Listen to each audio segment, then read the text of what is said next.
خوب ایک شخص آیا چھٹے امام جعفر صادق علیہ السلام، اللہم صلی علی محمد و آل محمد۔ امام کی خدمت میں مولا یہ قرآن کے اندر پروردگار نے ارشاد فرمایا کہ میں تم سے روز قیامت میں سوال کروں گا نعمتوں کا، یہ کون سی نعمتیں ہیں؟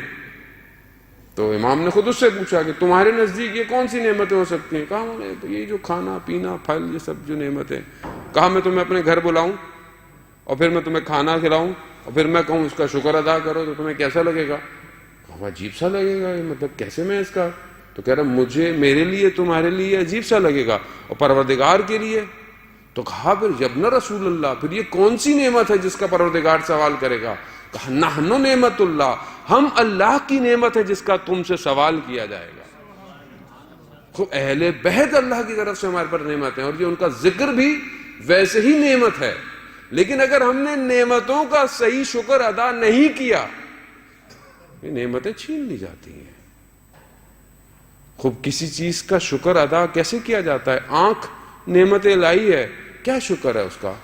کہ اس سے گناہ نہ کرو، اس سے حلال چیزوں کو دیکھو، یہ آنکھ کی نعمت کا شکر ہے۔ زبان نعمت ہے، اس سے کسی کی غیبت نہ کرو، تہمت نہ لگاؤ، جھوٹ نہ بولو، یہ زبان کا شکر ہے۔ کان غیبت نہ سنو، حرام چیزیں نہ سنو، یہ اس نعمت کا شکر ہے۔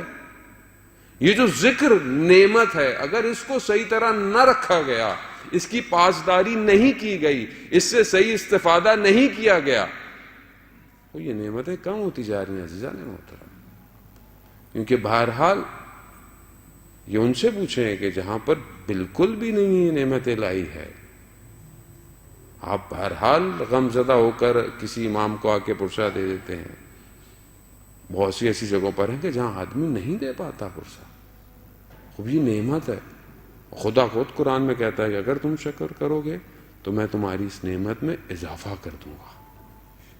تو بہرحال اس نعمت کو سمجھیے اور شکر کیجیے اور کوشش کیجیے اپنی زندگی میں کہ یہ ذکر چلتا رہے۔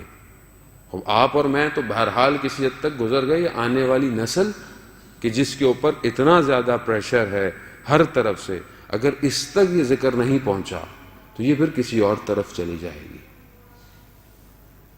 اور روز قیامت ہم سے ان کا سوال کیا جائے گا۔